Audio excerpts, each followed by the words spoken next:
You would recall that at the beginning of our presidency, Prime Minister Modi's initiative, 125 nations were consulted to express the voice of the Global South.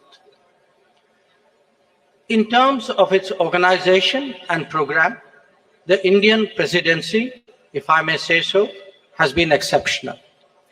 Events have been spread across 60 cities, which are truly across the length and breadth of India. There has been a popular participation and a societal involvement of an extraordinary degree. The interest in G20 proceedings have been particularly strong among our youth. It has been an opportunity to showcase our culture, traditions, and heritage as well. The G20 has contributed to making India world ready and the world India ready. The declaration that the leaders have agreed on today focuses on promoting strong, sustainable, balanced, and inclusive growth.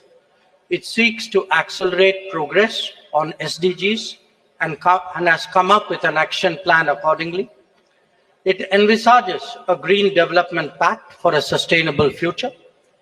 It endorses high-level principles on lifestyle for sustainable development, voluntary principles on hydrogen, the Chennai principles for a sustainable and resilient blue economy, and the Deccan principles on food security and nutrition, among others. The transformative and inclusive role of technology has been highlighted with a focus on digital public infrastructure. The Indian presidency's proposal of a One Future Alliance has also been noted. The G20 has reaffirmed the fundamental importance of gender equality and committed to halve the digital gender gap by 2030. Recognizing that the post-pandemic world order must necessarily be different from the world before it, the leaders have also emphasized the need to reinvigorate multilateralism and reform international financial institutions. This is particularly relevant to managing global debt vulnerabilities.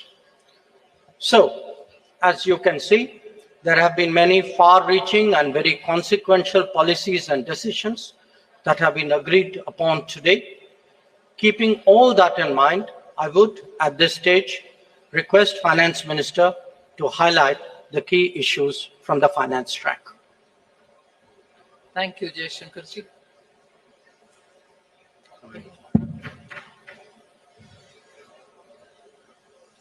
As was said by the External Affairs Minister, under the guidance of Honorable Prime Minister, India's G20 presidency has worked for the theme One Earth, One Family, One Future. So today we are in a position to adopt, through the finance track, people-centric, action-oriented and far-sighted approach, and as a result of which several outcomes of the finance track will certainly reflect these objectives with which we started the negotiations. It has been very clear in our mind that we should ensure that no one is left behind in our pursuit of global solutions. So we have endeavored to support countries, especially those from the global south, to be an integral part of the global decision-making process. The G20, as you all know, is a very diverse group of countries at different milestones of economic development, and their trajectory is all very different in achieving the development goals. So through well-curated debate, careful assimilation of all the perspectives, the Indian presidency has crafted solutions that resonate with each member, offering a shared path forward for all. Many action-oriented outcomes of this presidency contain comprehensive strategies that cater to the unique needs and aspirations of all developing nations. We assume the presidency at a challenging time of geopolitical tension.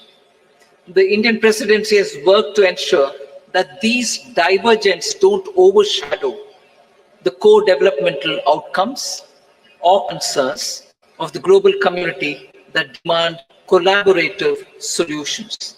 So today, as I look back at the 10 months of Indian presidency, I'm left with gratitude and satisfaction. I can confidently state that the Indian G20 presidency has walked the talk. Now, let me share with you just some of the key achievements of the Indian presidency, the finance track. First one is the outcomes which are focused on strengthening the MDBs to address shared global challenges of the 21st century. So under this strengthening MDBs, there are 4 key highlights that I'd like to bring to your notice. The first one is agreement on the need for a better, bigger, and more effective MDBs. It is so necessary to have better, bigger, and more effective MDBs because the developmental demands from all across the globe is so high, these institutions will have to be better and bigger. This is also going to contribute to enhancing representation and voice of developing countries in the decision making. The second under the MDBs, strengthening of MDBs, is the G20 Independent Expert Group on strengthening MDBs, and this was established and it has submitted its volume 1. The first report, their report consists of 2 volumes. The first volume has already been submitted. The report recommends a triple agenda that dovetails with the call for the bigger, better, and more effective MDBs. The third point in strengthening MDBs is the agreement to collectively work towards boosting World Bank financing capacity. Here, the options will be explored that will deliver a powerful boost to the IBRD headroom to support low-income and middle-income countries. And the fourth, endorsement for the G20 roadmap for implementation of the recommendations of an independent panel on capital adequacy framework of the MDBs. So the CAF recommendations are focused on enabling MDBs to use their existing resources effectively. The roadmap estimates, this is going to be of interest for the media, the roadmap estimates that implementation of the CAF and the measures thereby will potentially yield additional lending headroom of approximately $200 billion over the next decade. So through these achievements, India has harnessed the opportunity provided by the G20 presidency to effectively articulate and embed the priorities of the global south in the larger global conversation on the MDB reforms. I move to the second, laying the building blocks for a globally coordinated and comprehensive policy and regulatory framework for crypto assets.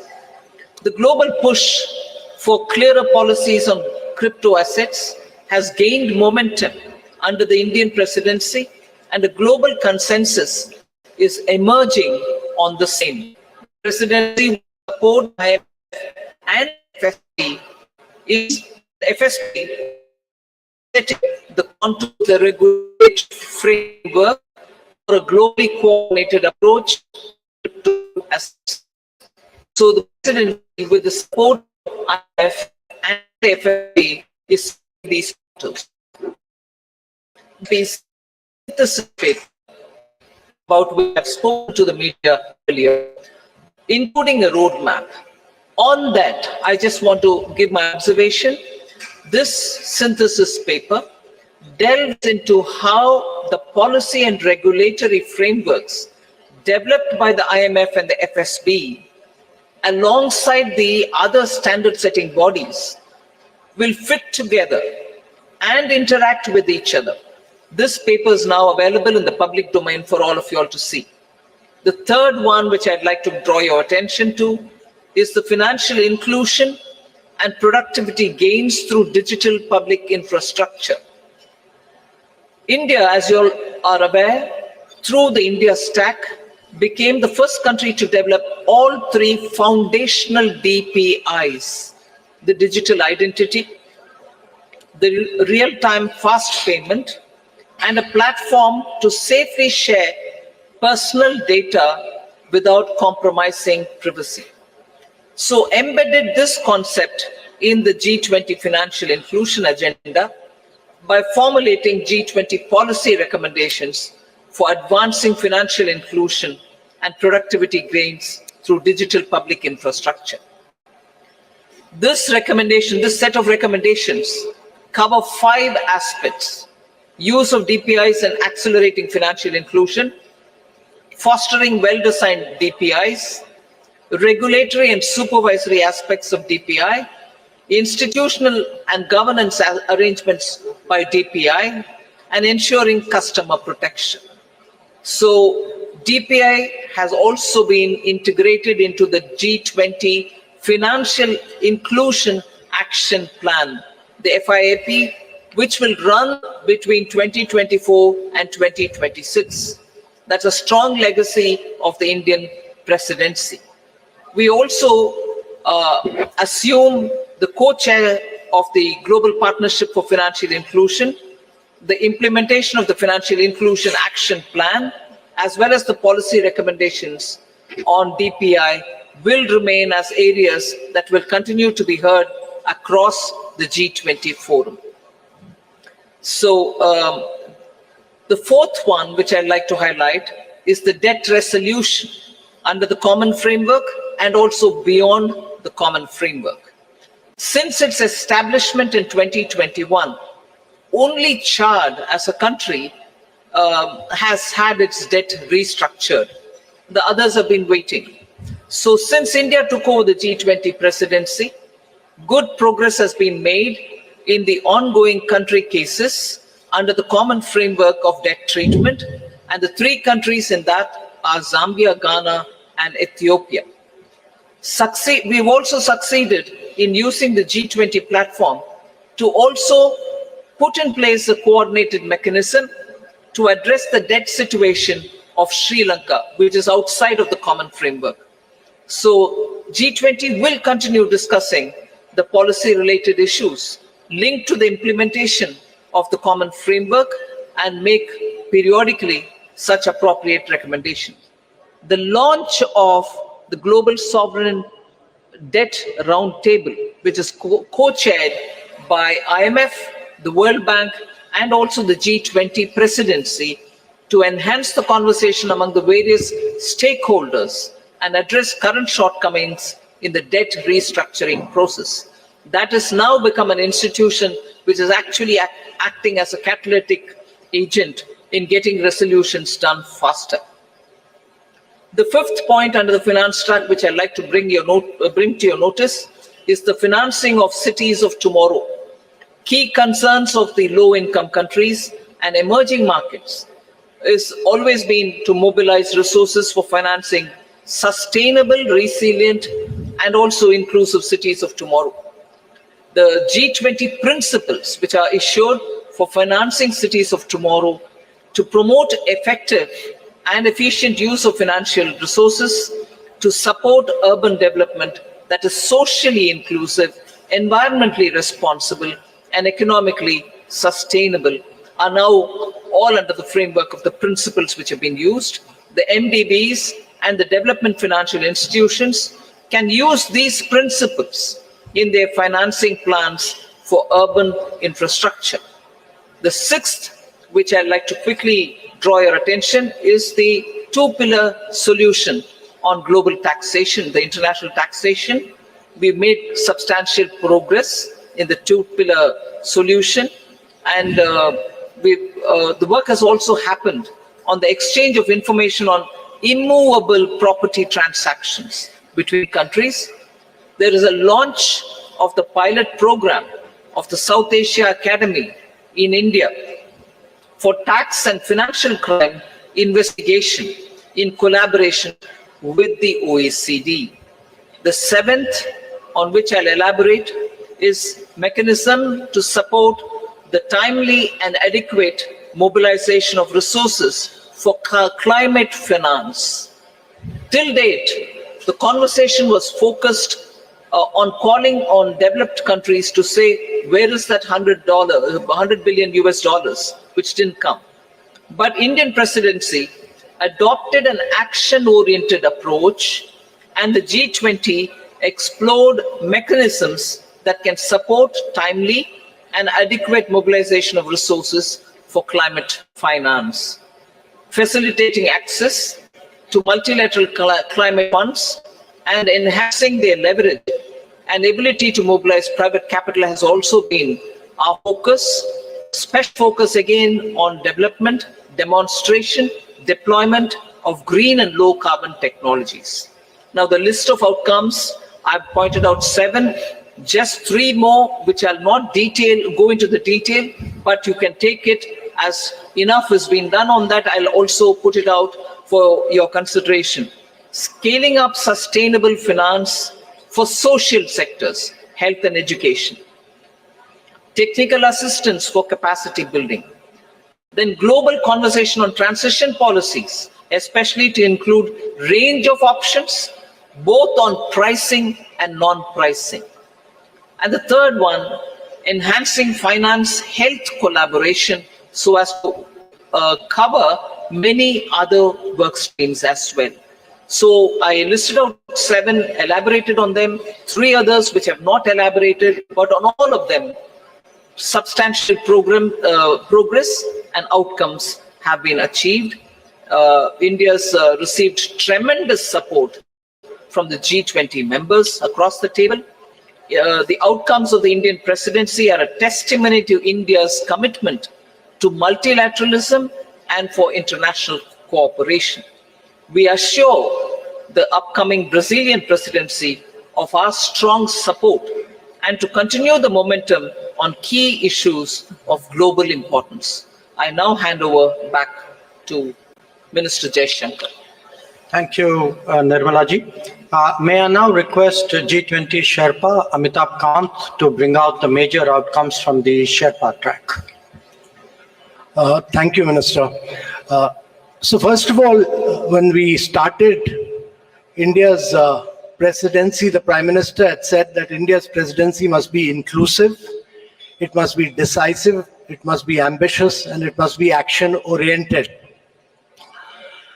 The New Delhi Leaders' Declaration has 83 paras in all. All 83 paras have 100% consensus across all countries. There are 8 paras on the geopolitical issue, which is entitled Planet, People, Peace and Prosperity. All those 8 paras have 100% acceptance. All countries have unanimously supported the New Delhi Leaders' Declaration. This is one declaration without a single footnote and without any chair's summary. This is a complete statement with 100% unanimity. This demonstrates both the Prime Minister's and India's great ability to bring all developing countries, all emerging markets, all developed countries, China, Russia, everybody together on the same table and bring consensus. Secondly, this has been the most ambitious presidency in G20's history ever, because the number of outcomes it has, both the outcomes and the annexed documents are about 112, which is more than 2.5 times which has ever been achieved before. Thirdly, this presidency, if you go through the New Delhi Leaders' Declaration, it has a huge India narrative, it has a huge India footprint, whether you look at the Deccan high-level principles on food security, whether you look at the Chennai high-level principles for blue ocean economy, whether you look at the Goa roadmap for tourism, whether you look at the Gandhinagar implementation roadmap for land restoration or Jaipur call for enhanced MSMEs, all this will leave a huge footprint of India in G20. So one of the the key achievements to my mind, one is that we've achieved a very major green development pact in this world of climate action and climate finance. Every single country has come together to focus on green development pact, which has financing, which has focused on global greenhouse gas emission by 43% by 2030, which has a doubling provision of adaptive finance by 2025, which has a global biofuel alliance, which has completely new principles of life for sustainable development, which has ending plastic pollution, which has reducing disaster risk, and a whole lot of other components put together as the Green Development Pact of the leaders of G20 countries for a greener world of tomorrow.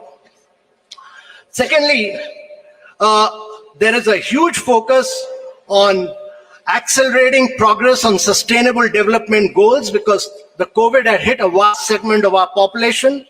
There's a G20 action plan to accelerate progress on SDGs. There is a huge focus on education, health, nutrition. There's a huge focus on creative industries like as transformation for SDGs. And there is a huge focus on inclusive and resilient growth in this entire things, some of which, most of which the finance minister has spoken about, so I'm not talking. But I think one of the biggest achievements of this New Delhi Leaders Declaration is what we've achieved on women-led development with a massive focus on women empowerment and gender equality. And this focuses on reducing labor force participation gap, bridging the gender digital divide. There's a huge focus on gender inclusive climate action. There's a completely big focus on women's food security, nutrition and well-being. And we've created a new working group on empowerment of women, which Brazil will carry forward. There's the next key big focus has been on technological transformation and the digital public infrastructure. Before we started our presidency, there was a vacuum on the digital world. There was no definition of digital public infrastructure. There was no framework. Both the definition and the framework has been accepted by G20. And for the first time, there is a new financial architecture for digital public infrastructure. There's also a global digital public infrastructure repository. There's a huge new focus. For the first time in the world, the G20 leaders are focused on artificial intelligence. They are focused on cybersecurity. Also, I would say that one of the key aspects of this presidency has been its focus on developing and emerging markets. No document of G20 has had such an immense focus on developing and emerging markets and the voice of the global south as this particular document has. This is a document of the global south. This is a document of the developing countries which came together and spelled out their priorities. And India has been the spokesperson of all the global south and spelled out their priorities in this document. This document also condemns terrorism. It denies terrorist groups safe haven and freedom of operation and many other things. But let me assure you that for the planet, there are several new initiatives on climate and health. And this has been an inclusive G20. This has been a very G20 where the leaders give a direction to global agendas, and this has laid the foundation for very bold action. But more than anything else, it has amplified the voice of global south. It has also demonstrated that India has a huge capacity of bringing the world together and leading the world in developmental and geopolitical issues as well. So thank you very much, ladies and gentlemen. Thank you, Amitabh. Following up on my colleagues, I had a few more remarks. While noting that the G20 is not the platform to resolve geopolitical and security issues, the leaders recognized that they can have significant consequences for the global economy. In particular, they dwelt on the ongoing war in Ukraine and the impact it has had, especially on developing and least developing nations still recovering from the pandemic and economic disruption. The three F's, food, fuel, and fertilizers, were issues of special concern. Another subject that was addressed by them, as the Sherpa noted, was countering terrorism and money laundering. The leaders condemned terrorism in all its forms and manifestations and recognized that it constitutes one of the more serious threats to international peace and security. So, in conclusion, as you can all see, all G20 member states have come to New Delhi with a strong sense of responsibility about addressing the most pressing global challenges. Speaking for India, we are clear that no one left behind, as the finance minister highlighted, no one left behind is as much a foreign policy goal as it is a domestic one. Indeed, it should be a global one. Obviously, there are differing viewpoints and interests at play in regard to the various issues under discussion. However, we have been able to find common ground on all of them. As a result, we can justifiably state that under Prime Minister Narendra Modi's guidance, the New Delhi summit has given clear directions for the growth and development of the global economy in the years ahead. We would be glad to respond to your queries. Thank you. Thank you very much, sir. Before I open the floor for questions, let me just mention that the document in question, the New Delhi Declaration, has been uploaded on the website about an hour ago, and please have a look at it. Let me open now the floor. I see gentlemen at the back. Yeah, right there at the back on the left. Yeah. Parikshit, right? Yeah, please. No, not there. Behind you.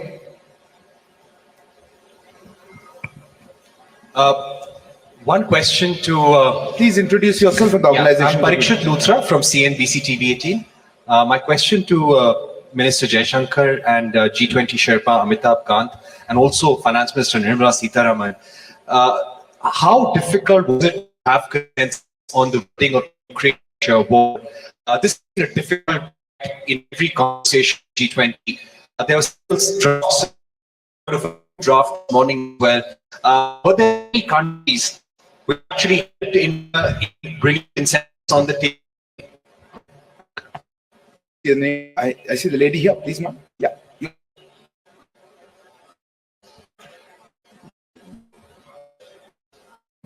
Ma'am, good afternoon. Ms. Ruth Bhatia from Blue News. Ukraine paragraph also mentioned about work that Turkey did with respect to some sort of consensus on the issue of the Green Deal. Where are things with respect to that, and can we expect any movement on that critical issue anytime soon, because it does concern several nations across the globe? Thank you. There's a hand there, the gentleman, yeah, right at the back on the left. Microphone, please. Yeah, it's working. This is Manas Pratim Huyan from Prince Trust of India, PTI. In one of the paragraphs referring to the Ukraine conflict, it is mentioned that there were different views and assessment of the situation. So, how do you explain this line about emphasis on the crisis? The question to Foreign Minister or the G20 Sherpa. Gentleman here. Hi, this is Ashish Singh from the Strata.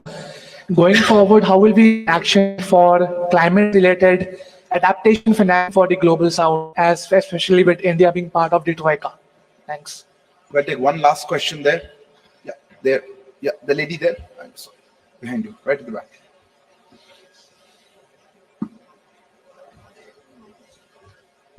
Okay. Hi, I'm Hamna from Brute. I wanted to know, does India see itself as the leader of the global south, and how did it assume this role? Because there's been a lot of conversation about bringing the global south together. So, yeah. Sir, may I? I didn't get the last one. The last one was India. How does India see itself as leader of the world? Where is this lady? I'll just go with the stop, then let me respond to some of the questions, and then I'd like request the Sherpa to come in on that after me. How difficult was it to forge consensus on the Ukraine issue? This, as we have pointed out, is a declaration of 83 paragraphs. It has a lot of content. There are a lot of subjects which have been covered, some of which we have spoken about. But obviously, because of the ongoing conflict, the strong views about it, considerable time was spent, especially in the last few days, in regard to geopolitical issues, which really centered around the war in Ukraine. The question who helped, I mean, eventually everybody helped because everybody came together for the consensus. But I think if I would bear me out, I think the emerging markets took a particular lead on this. And, many of us have a strong history of working together. Bear in mind that actually you have 4 developing countries in succession as G20 presidency: Indonesia, us, Brazil, and South Africa. So, but I would say, rather than who helped, the point to be recognized is that a common land point was ultimately fashioned. On the Black Sea grain corridor, there are many discussions going on. As you know, the foreign minister of Russia is here. The president of Turkey and his delegation are here. UN Secretary General is here. Other people are here. So it's natural that there would be discussions going on this. In the past, I should add, when the Green Corridor was created at Bali last year, we had also, in our own way, contributed to some bridging of viewpoints and concerns, both between at that time between Turkey and Russia, and also worked with the UN Secretary General. On the sentence, or that phrase about having different viewpoints and assessments, we are being transparent. I mean, it is a fact. This is today a very polarizing issue. There are multiple views on this. There are a spectrum of views on this. So, in all fairness, it was only right to record what was the reality in the meeting rooms, and I think that is the sense that is sought to be captured. And I will leave the climate action issue to Sherpa, and I don't know if Finance Minister would like to speak on it. But on the global south, look, it is not, what India has tried to do, beginning with our presidency, was to seek to ensure that the concerns of the global south constitute the core agenda of the G20 deliberations. Because after 3 years of pandemic, after economic disruptions of various kinds, after the impact of the Ukraine conflict, after climate events, the fact is that the countries of the global south are in deep economic distress. And that distress has not, in our view, been fully recognized till now. And we therefore very consciously started off with the Voice of the Global South Summit. But again, I emphasize, the voice was of the summit. It was a voice of 125 countries who participated in that summit. But we, as the G20 presidency, we saw it as our responsibility of distilling the views which were expressed in that summit and putting it before the rest of the G20. And we can take a lot of satisfaction that many of the issues that the finance minister highlighted, which the Sherpa highlighted, these are truly global South issues. And we hope that certainly the Delhi summit and the deliberations which will take place today and tomorrow would give strong guidance to take them forward. Sherpa, Amitabhji, if you want to add to it. On the Russia-Ukraine crisis, India worked very closely with Brazil, South Africa, and Indonesia. And I want to say that it was the emerging markets which played a very key role. India worked with all the emerging markets which played a very key role. There was very tough, very ruthless negotiations which went on for several days non-stop. And I really feel that in the end, the issue was clinched because of the leadership of the Prime Minister, because eventually we had to say that the leader wants it and this has to be delivered.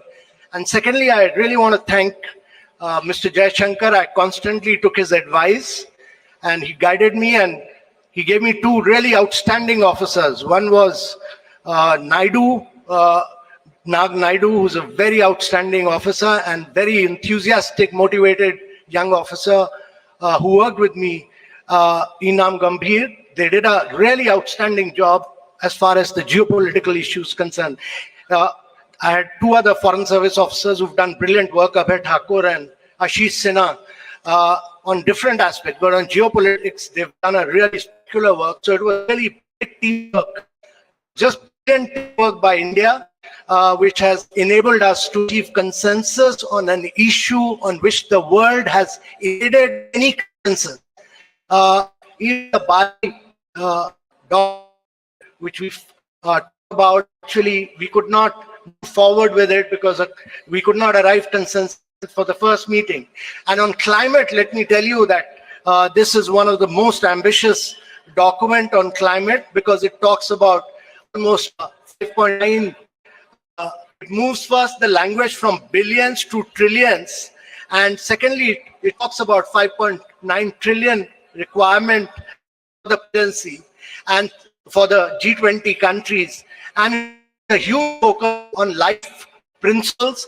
It lays a huge focus on reforms of the multilateral institutions, because they were designed for the world too and not for climate action. So all of these, it talks about new financing instruments, many other things, but in totality, if you look at it, it's probably the most vibrant, the most dynamic, and the most ambitious document on climate action that has come out anywhere. Finance Minister. Just to add one line on the climate finance matter, the question was raised whether mitigation is being dealt with or not. It deals with the mitigation, all right, but it also looks at adaptation and resilience.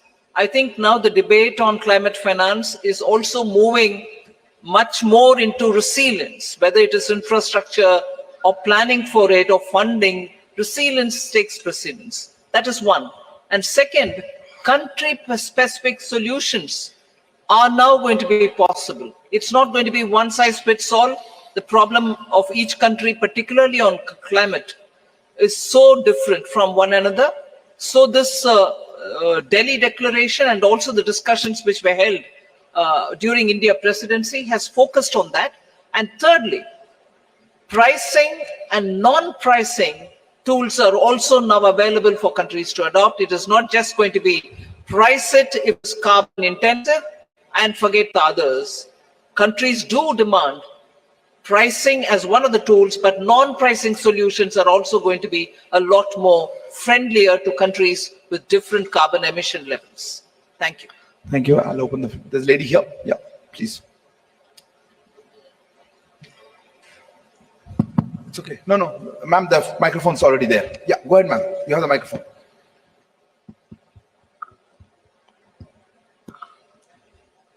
Hello. Yeah. Good evening to the panel. This is Priyashmita. I'm from Informist. My question is directed to ma'am. That is, now that there is a global acceptance of the fact, or at least a G20 acceptance of the fact regarding food and energy security, what is the immediate ramification on inflation and growth forecast, both domestically and globally, that you see? Thank you. Well, gentleman globally, I there. think it will have also. Ma'am, we can take questions Yeah, together. okay. Yeah, gentleman there. Yeah, you. The gentleman there who put his hand up. If you could give the microphone to him. Yeah, thank you. Him, not him. I'll come to you, sir. I'll come to you in a minute. In front of you. Hold on there at the back. Yes, sir. You go ahead. You had the phone. Yeah, No, not you. Sir. Okay, since you have the phone, go ahead. Go ahead. I don't waste time. Go ahead. Hi, Stephen Borwick, Asia. My question is for Minister Jaishankar. Is today's achievement a step towards achieving what India has described as a world of greater multi-alignment, as opposed to the more old-fashioned sense of an international rules-based order? Thank you. Yes, sir. You had the microphone. Go ahead. Is the microphone on? Yeah, thank you very much. I just wanted Minister Please introduce Jaishankar, yourself. Dr. Wail Awad from Sana, correspondent in India. Mr. Jaishankar, Honorable Minister, when you talked of the counter-terrorism measure, how serious was the members of the G20 and fighting terrorism together? Thank you. Yes, ma'am. You had a hand up quite someone. Yes, you right here, second row.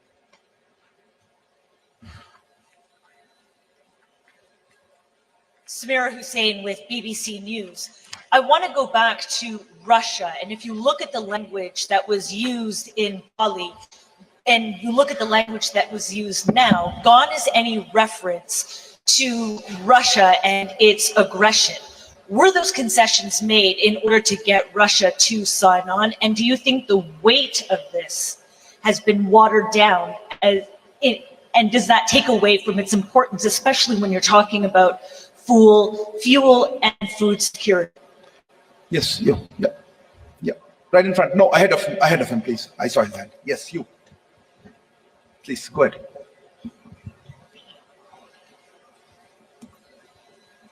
Hello. Yeah, sir, Rishikesh from the Press Trust of India. Everyone must surprised by this outcome. मेरा सवाल है कि My question is this, that the personal bonding of PM Modi with President Biden and Russian President Putin, what was their contribution to bring this declaration? And एक question था दूसरा. did you have one question or two questions? One more. There was a lady, gentleman there. Yeah, sitting there. Yeah, behind you. Yeah, Pranay, go ahead. Sir, Pranay Upadhyay, who's Z News से मेरा सवाल इस I'm from Z News. My question is this, that the inclusion of African Union in G20, it has been done in a record time, because in June, the Prime Minister... इसमें शामिल है. क्या कुछ इसके पीछे हुआ, इंडिया ने इसमें कितना इन्वेस्ट किया इसकी लॉबिंग के लिए या इस प्रयास के लिए, थोड़ा अगर आप इस बारे में साझा कर सकें. has made in this direction. Maybe Finance Minister would like to. On the inflation question,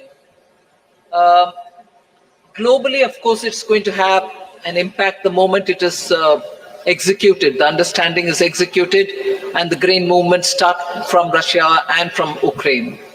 So particularly countries which have been hard pressed, which originally and for a very long time depended on grains coming from these two countries, are now waiting to have that back again. As a result, I think it will cool off inflation, particularly in food grains. Domestically, we've had very little grains coming in. Except for edible oil, particularly sunflower oil, our imports have not been so much dependent on these countries. There are times when we've brought in extra edible oil, and therefore, to that extent, yes, it will certainly have an impact on domestic inflation as well. but largely India's domestic inflation is affected by vagaries of the monsoon or supply side problems. Global impact is not as much as countries which are outside dependent on grains coming completely for their consumption from outside. If I could respond to the question whether this is a world of monthly alignment. I mean, first of all, when we are talking about G20, let us remember that this is a forum for international economic cooperation. Its primary focus is on economic growth and development. And in a way, the G20 itself is a reflection of multipolarity.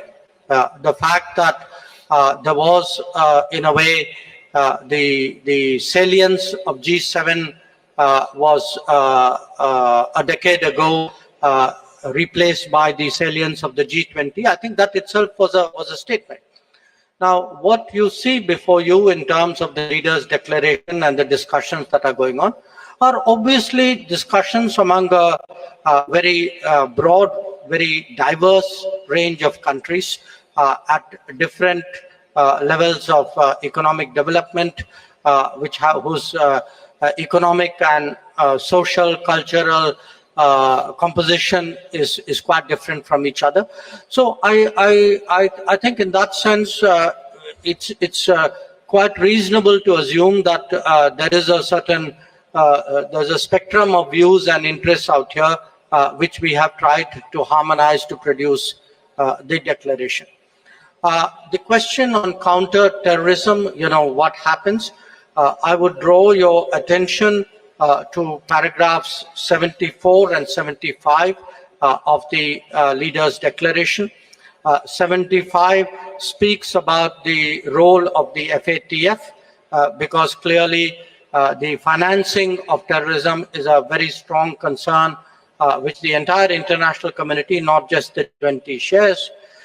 The 74 deals with illicit trafficking and diversion of small arms and light weapons. So I think these are concerns. So within the G20, I think these conversations are quite helpful, but obviously in terms of policy action, they will be carried into their particular mechanisms and forums which focus on the issue. With regard to the to the comparison with the Bali declaration, I would only say Bali was Bali and New Delhi is New Delhi. I mean, Bali was a year ago. The context, the situation was different. Many things have happened since then. In fact, if you see in the geopolitical segment of the leaders' declaration, there are in totality 8 paragraphs, 7 of which actually focus on the Ukraine issue. And many of them highlight problems which are of great contemporary significance. I mean, including the efforts of the Istanbul agreements, the concerns about unimpeded deliveries of grain, foodstuff, and fertilizers, the issues of attacks on the relevant infrastructure. So I think it's, one should not have a theological view of this. I think the New Delhi Declaration responds to the situation and concerns as it is today, just as the Bali Declaration did in a situation which was there a year ago. And finally, with regard to the your question was about PM's personal bonding. Today, in fact, not just today, yesterday, and in some cases at the Jakarta East Asia Summit as well, where the Prime Minister was there. Prime Minister did speak to a number of his counterparts with regard to what was under discussion at this summit. It is the responsibility of the Sherpa and of the ministers to put together the multiple strands and harmonize it into a document. But at the end of the day, I mean, I obviously do not want to go into very specific detail. But at the end of the day, there are always, gaps and issues and viewpoints. And I think today, especially Prime Minister's talking to a number of leaders during the day, his meetings yesterday with some of them, with others during the Jakarta meeting, the ES, I think were all very, very influential, or I would say almost determining in producing an outcome.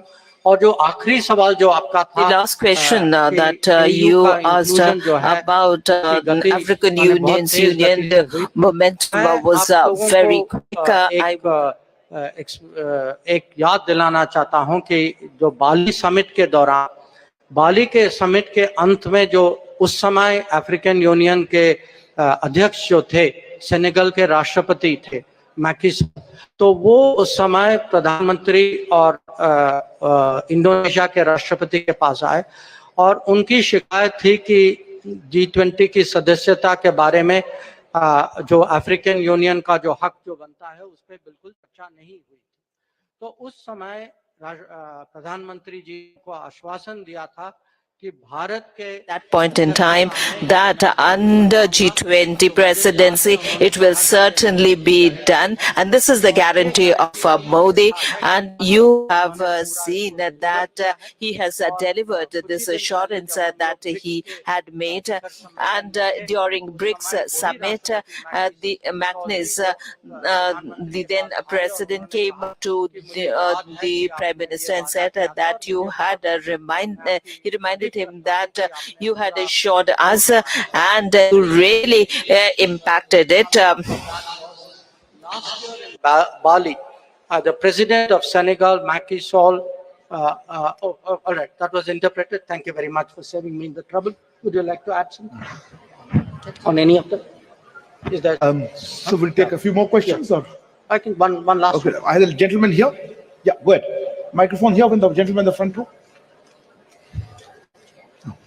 This is Nikhil from the BBC. Question for the Finance Minister. You said that the G20 now has its own mechanism on climate finance. So does that mean that the $100 billion promise from the West or the developed countries is pretty much dead now? One more question. I had a hand somewhere here on the right. Yeah, that's the gentleman. Yeah, you, please, go ahead. Piche, right there. At the back, please, at the back. The gentleman there. Hi. No, it was the gentleman here. Yeah, you. Yeah. No, not there. You're behind it. Okay, if you've got like just ask. This is Vithil from NT News. I wanted to ask questions. One question, please. Okay, one question. The absence of President Xi Jinping at this summit, does India see this as a snub towards Prime Minister Narendra Modi, especially with the border issues, as well as President Joe Biden? You have the microphone. You're next. So I'm still from ANI News Agency. So what kind of framework can be expected regarding crypto assets among the G20 nations? What is it? I saw one hand. Yes, gentleman. Yes, sir. Here. You have the microphone. What kind? Could you just have that question? Could you ask the question again on the crypto? I think your question was. Yeah. Yeah. Could you repeat that, Minister? Ma'am, they could not pick it up. What kind of framework can be expected regarding the crypto assets among the G20 nations? Crypto assets. And in addition to that, ma'am, supplementary question that since we have a consensus on making common framework on crypto assets, and G20 presidency will work with FSBC and IMF closely. Question, please. But the joint report of FSBC and IMF says that banning a blanket ban on crypto assets is not a solution. So my question is that is there a consensus on just regulate or ban it completely? You, last question. This is Matthew Shooting from Climate Home News. You said this is the most ambitious document ever on climate, but it was pursuing an expanded language on phasing down fossil fuels, while the final declaration basically goes back to just phase down coal. Are you disappointed with the outcome? So I think we're running out of time, and I'll close here with that. I do think we're out of time. So I think we're running out of time, and I will hand over the floor to ma'am. I'll start with the crypto. Well, it's really heartening that you've gone through the report. But the point is, the FSB's report and the IMF's report, FSB is concentrated on the regulation, and IMF's looked at the macroeconomic implications. So the synthesis paper is something which the G20 membership will go through in detail. There is one more meeting under our presidency for the finance track in Marrakesh. I remember with great sense of responsibility and sorrow the earthquake which has happened very close to Marrakesh. I hope the people of Morocco are in a position to take on, and I was glad to hear the Prime Minister during this session in the morning that India stands with Morocco and we will be ready to do any assistance that the government of Morocco would desire us to do.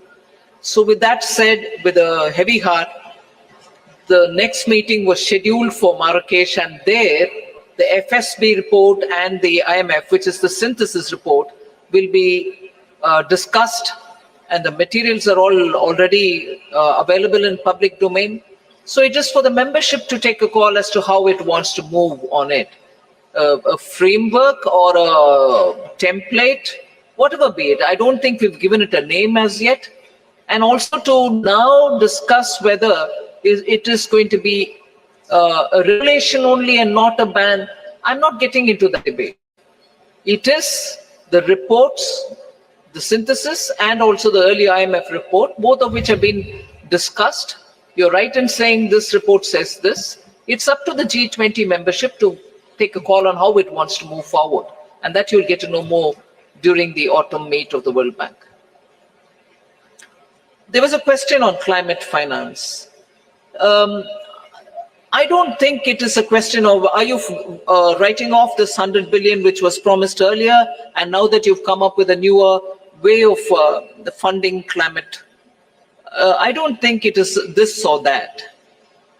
Whatever trickle had come earlier of the 100 billion, or what it can come now through the private partnership or bringing in philanthropy or anything else, and keep going on that.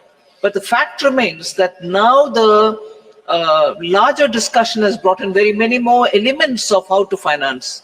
So both will have its own role to play, because climate issues attain great sense of urgency. Would you like to speak on? So on the fossil fuel, I'll like to say that if you read through the entire document, it's very, very ambitious. First of all, for the first time, G20 has talked about tripling of renewable energy capacity by 2030 globally. Secondly, this is the first document which talks about, which has very huge focus on fossil subsidies. And thirdly, this is the first time that there is a huge focus on billions to trillions of dollars in climate finance. There is a huge focus on Global Biofuel Alliance, which we launched today. The huge focus on green hydrogen. Also, the massive focus on energy, resource efficiency, and circular economy industry coalition. And there's a focus on, to my mind, huge focus on the document is actually a very, very strong focus on lifestyle environment, which is life, which Prime Minister has initiated. And several studies have said that it can lead to 20%. An IEA study has said that it will lead to 20% reduction in greenhouse emissions. So you focus climate action. So let me conclude with the last question, which is the levels of participation. I think it's for every country to decide at what level they will be represented. I don't think one should overly read meanings into it. What I think is important, what is the position which the country has taken, how much the country has contributed to the deliberations and the outcomes.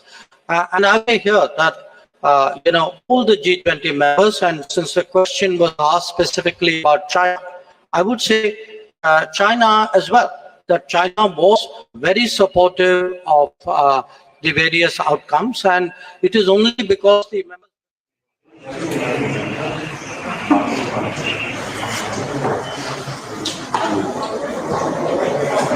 हम बता रहे हैं जिस तरह की जानकारी आ रही है कि किस तरह से भारत को ये सफलता मिली है. But I would like you to appreciate, this is a declaration really of the G20. Team G20 actually worked. Team G20 has been working for this entire year. I think every country has pulled its weight. Every country has come here with a strong sense of responsibility. And let me finally take the occasion to also underline that, we have a lot of colleagues in India. There are ministries and ministers and officials who in their ministerial tracks, because broadly the way it is organized, finance minister and her senior officials, manage the finance track. Sherpa manages the Sherpa track with the support of others. But there are a number of other ministerial tracks, and I think each one of them did their meetings, produced their outcomes.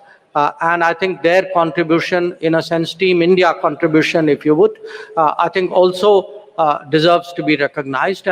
But at the end of the day, the leaders' declaration, in many ways, while it is a collaborative work, very much bears the imprint of the Prime Minister.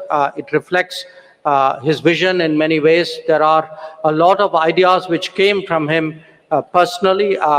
Sherpa just mentioned life as an example, and I would say, and biofuel alliance is another one, and yes, the green hydrogen as well. So the point is, this has been led by the Prime Minister, but it has been a collective effort by all of us within the Indian government and the Indian system, but also all our colleagues in the G20, and I would like to take this occasion to really recognize that and appreciate that. Thank you. Thank you very much. Thank you, Honorable Minister Sherpa, as Finance Deputy and Climate Chief Negotiator G20. Also to all of you for coming at short notice. Thank you and good afternoon.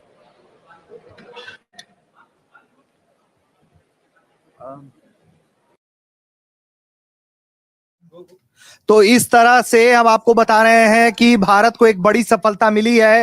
Russia को जिस तरीके से outbreak का इंतजार था, उसकी जानकारी जो सामने आ रही है, वो जानकारी ये है कि अब भारत जो है एक बड़ी सफलता की तरफ बढ़ चला है. और इसके पीछे का जो कारण बताया जा रहा है, वो है 2 बड़े अधिकारियों ने इसके पीछे काम किया. विदेश मंत्री एस जयशंकर ने बताया है कि जिस तरह से प्रधानमंत्री के नेतृत्व में ये काम हुआ है, उसका ये बड़ी सफलता मिली है. और ये कैसे अंजाम दिया गया है, इसकी जानकारी हम जो है वो आपको बताएंगे. हमारे साथ सीधे अब हमारे संवाददाता वहां से जुड़ेंगे और हम अब उसकी तरफ बढ़ चलेंगे और बात करेंगे, समझने की कोशिश करेंगे इसकी को कि किस तरीके से इंडिया को ये अचीवमेंट मिला है. ये बड़ी उपलब्धि भारत, बहुत बहुत बड़ी उपलब्धि है, जहां तमाम देशों को जो ये उपलब्धि मिली है और तमाम देशों ने एक साथ भारत के इस बयान पर सहमति व्यक्त की है. तो कुल मिलाकर देखा जाए तो भारत को एक बड़ी कामयाबी मिली है. पहले ही दिन G20 बैठक की अप्रत्याशित जीत की कैटेगरी में इसे माना जाए. अप्रत्याशित जीत जो नसीब हुई है भारत को, उसके पीछे की मेहनत कहानी बेहद दिलचस्प है, बेहद हैरान करने वाली है.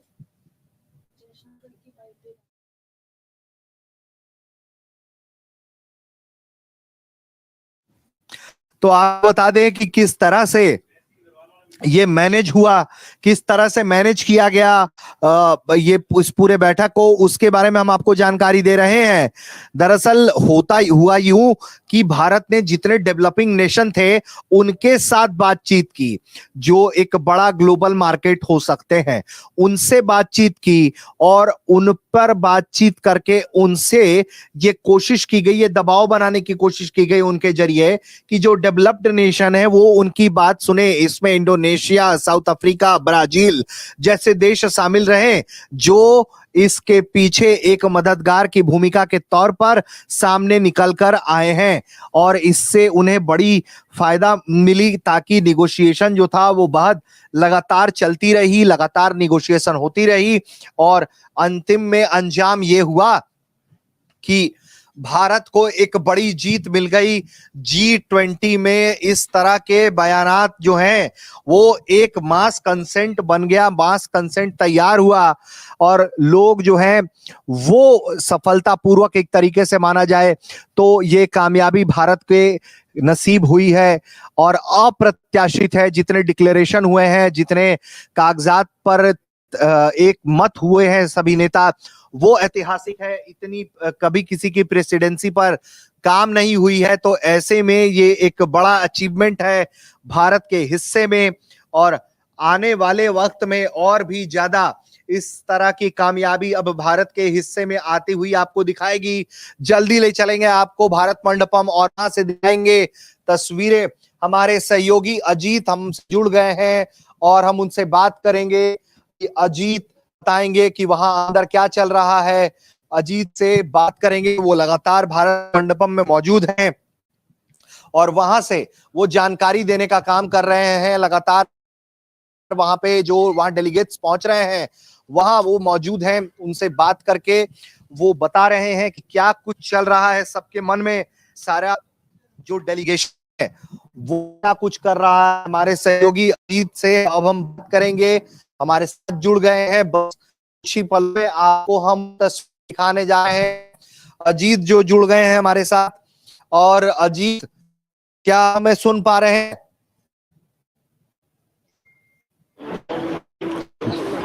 तो अजीत, ये जी, आपकी आवाज मुझे बिल्कुल आ रही है। कामयाबी भारत के हिस्से में आई है और उसके बाद आप देखिए कि कितने उत्साह के साथ भारत के विदेश मंत्री, भारत के वित्त मंत्री, भारत के शेरपा, भारत के विदेश सचिव, ये तमाम लोग आते हैं सामने और करते हैं प्रेस कॉन्फ्रेंस और बताते हैं कि किस तरह से ये हार्ड नेगोशिएशन हुआ और भारत को ये बड़ी कामयाबी मिली।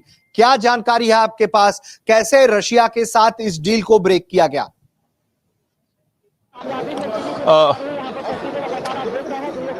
देखिए, रशिया के साथ मिलकर इस डील को ब्रेक करने के लेकर जो शेरपा अमिताभ कांत हैं, उन्होंने बाकायदा फॉरेन मिनिस्ट्री के 2 अफसरों को धन्यवाद दी। साथ ही साथ उन्होंने प्रधानमंत्री नरेंद्र मोदी का धन्यवाद किया।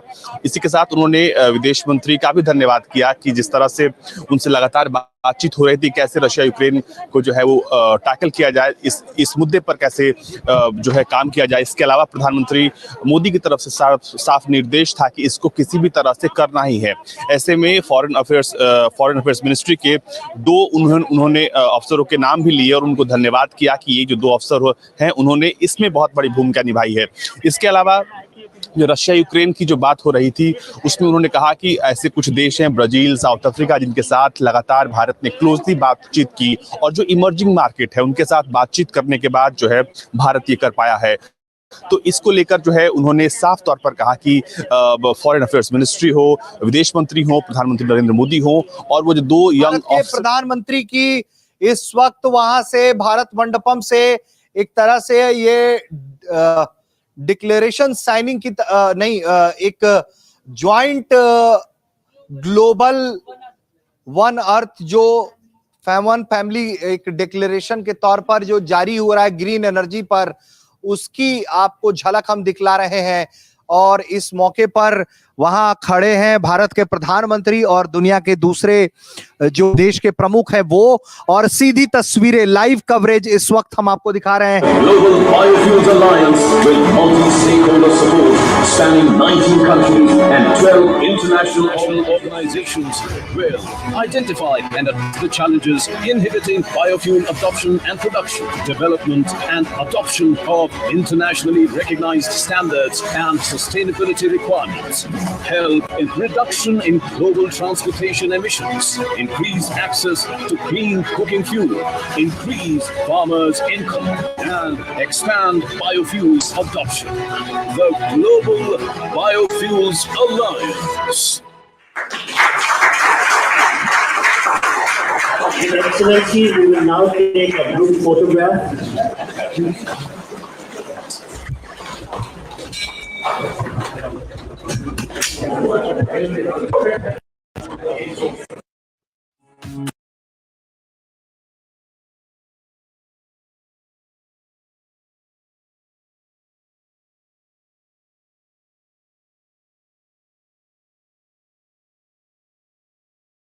तरह की जानकारी सामने आ रही है। वो हम बता दें कि हमारे सहयोगी अजीत हैं, हम उनसे एक बार बात करेंगे कि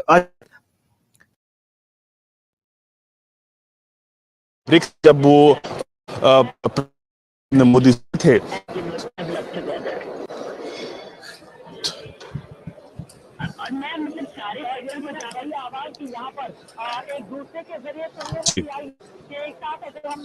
जी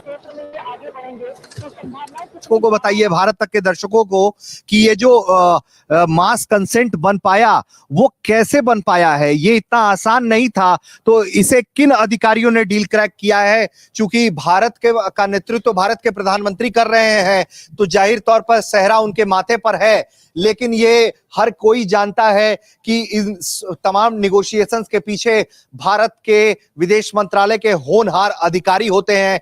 तो वो कौन से अधिकारी थे और किस तरह के निगोशिएशन किया, ऐसी क्या बातें रखी गई उनके सामने, जिसके बाद वो ये बात कर मान गए कि हाँ, हम भारत के इस जो हमारा कॉम्युनिक था उस पर वो राजी हो गए एक साथ आने के लिए।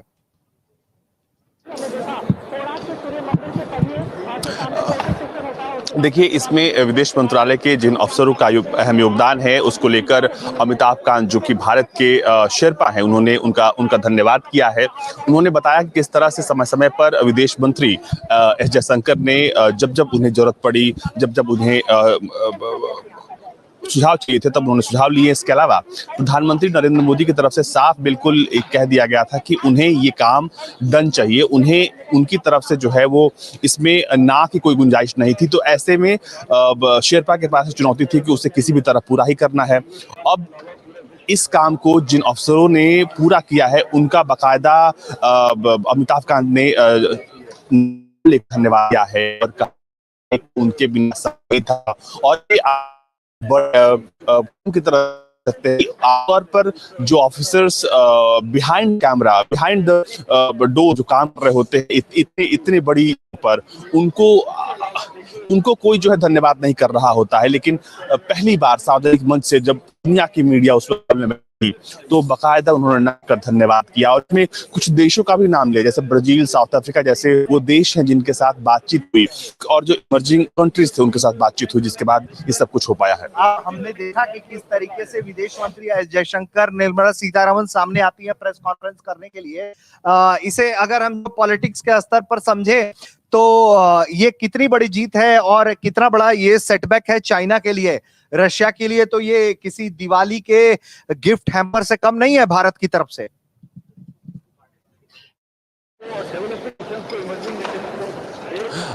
देखिए, यहाँ पर बहुत ही डिप्लोमेटिक जवाब थे इन तमाम सवालों के। हालांकि कोशिश पूरी थी, सारे पहलुओं पर सवाल पूछा गया था, लेकिन जो जवाब आया वो बहुत डिप्लोमेटिक था।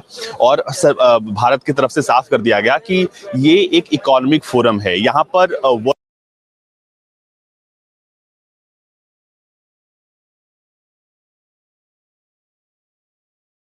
के मुद्दे पर, डेवलपमेंट के मुद्दे पर काम किया जाए। तो इन तमाम मुद्दों पर हर जगह सहमति है। तो इन मुद्दों के बीच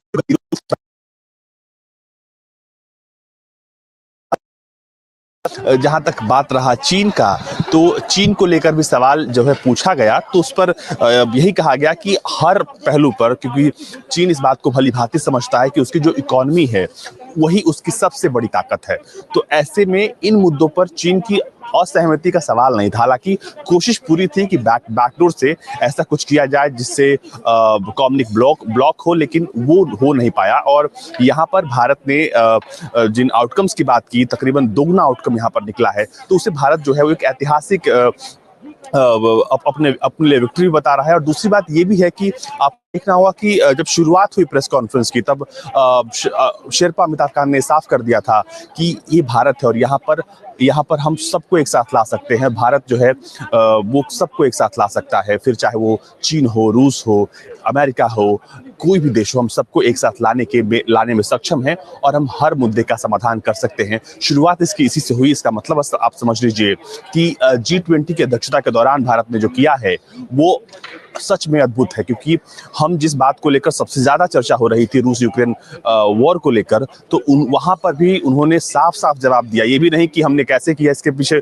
कोई ऐसा आंसर हो कि किसी को ना पता हो। बाकायदा नाम लेके सार्वजनिक तौर पर अफसरों ने काम किया है, इन देशों की भागीदारी रही है और दिन रात इस पर ऑफिसर्स और बैकडोर नेगोशिएशंस होते रहे हैं, तब जाकर ये सब कुछ सफल हुआ है। क्योंकि अगर इन मुद्दों पर सहमति नहीं बनती तो शायद ये जो आउटकम हम देख रहे हैं 112 वो शायद और कम हमें दिखाई देता, लेकिन ये वाकई में दोगुने से ज्यादा का जो आउटकम है उस बात को दर्शा रहा है कि भारत ने G20 की अध्यक्षता 200 से ज्यादा मीटिंग्स की, 60 शहरों से ज्यादा शहरों में ये मीटिंग हुई है। तो कहीं ना कहीं इसका जो परिणाम है, आज जब फाइनल कह सकते हैं अगली परीक्षा जो थी उसमें भारत पास हुआ है और G20 की अध्यक्षता के बाद ये जो प्रेस कॉन्फ्रेंस भी बहुत अहम थी।